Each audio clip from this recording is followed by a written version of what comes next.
काफ़ी लोग अब मुझसे पहले भी मिल चुके हैं। तो शासन की वही प्राथमिकताएं हैं जो केंद्र सरकार और राज्य सरकार निर्धारित करती हैं। तो वही प्राथमिकताएं हैं और वही हमेशा रहती हैं। आज का जो परिदृश्य है उसमें दो चीज़ें महत्वपूर्ण हो गई हैं। पहली चीज़ तो यह है कि कोरोना संकट के कारण इकोनॉमिक डाउन स्लाइड हुआ है, हर जगह हुआ है। तो जो पहली चुनौती है कि उस इकोनॉमिक डाउन स्लाइड से कैसे हम उभरें। हमारे काफ़ी सारे प्रवासी जो यहाँ के मूल निवासी थे और दूरस्थ मेट्रोपॉलिटन नगरों में वो कार्य कर रहे थे, उनको वहाँ की परिस्थितियों के कारण यहाँ वापस आना पड़ा है। ये लोग जो है ये 10 लाख के करीब इनकी संख्या कुछ दिन में पहुँच जाएगी। उसके बाद अब प्राथमिक क्षेत्र जो है कृषि और संबद्ध क्षेत्र, उस पर निर्भरता ज़्यादा हो गई है।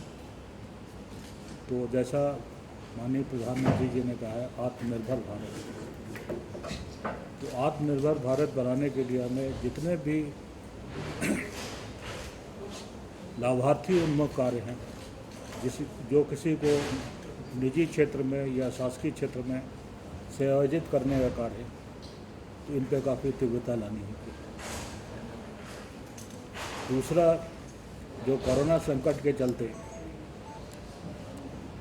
हेल्थ सिस्टम्स हैं उनको सुदृढ़ करना होगा, ताकि आने वाले समय में जो भी हमारी चुनौतियां हों उससे हम निपट सकें। तो काफ़ी काम इस क्षेत्र में हुआ भी है और लेकिन अभी भी कुछ काम करने की आवश्यकता है।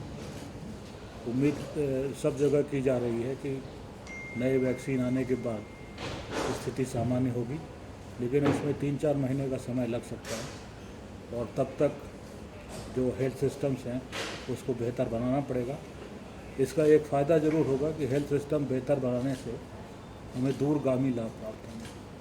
सर, आपने कल भी इस बात को बताया कि जो उत्तराखंड के ब्यूरोक्रेट्स हैं उनकी अलग अलग डिपार्टमेंट्स में जो रुचि है, तो क्या ये बात भी आप सरकार के सामने रखेंगे ताकि वो उसमें जिस काम में जो निपुण अधिकारी है उसको वही जिम्मा मिलाए?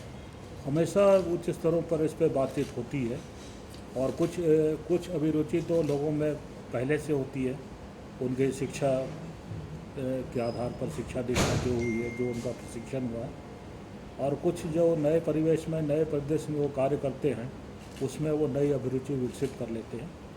तो इन सब का ख्याल रखा जाएगा कि उनको उसी प्रकार से कार्य आवंटित किया जाए। चीफ साहब, अक्सर जनपद प्रतिनिधि ये आरोप लगाते हैं कि ब्यूरोक्रेट्स प्रोटोकॉल का पालन नहीं करते, तो इससे कैसे आप कंडीशन इसे कैसे करेंगे? पहली बात मैं स्पष्ट कर दूं कि लोकतंत्र है और इसमें माननीय जनप्रतिनिधि जो हैं वो जनता द्वारा चुने गए हैं। वो जनता की उम्मीदों का, जनता की अपेक्षाओं का प्रतिनिधित्व करते हैं और जितने भी नौकरशाह हैं उनका ये दायित्व है कि उनकी जो विधिमान्य अपेक्षाएं हैं उसको पूर्ण करें।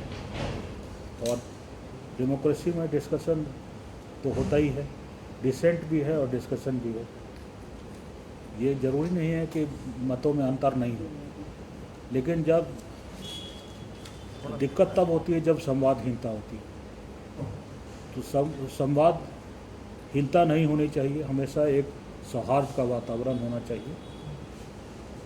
और जहाँ पर कुछ लोग हैं जिनको अनुभव की कमी है तो उनको परामर्श दिया जाएगा और ये अपेक्षा की जाती है कि वो परामर्श का पालन करेंगे। और यदि नहीं तो फिर शासन में जो है वो अनुशासनिक कार्रवाई भी की जा सकती है। सर, पदभार ग्रहण करने के बाद कोई संदेश देना चाहेंगे जनता को? जनता को एक ही संदेश है कि हम आपके साथ हैं। आपकी जो अपेक्षाएं हैं, आपकी उम्मीदें हैं, उसके अनुरूप ये शासन तंत्र काम करेगा। आपकी जो जेन्युइन समस्याएं हैं उसका समाधान जिस सीमा तक संभव है उस सीमा तक किया जाएगा।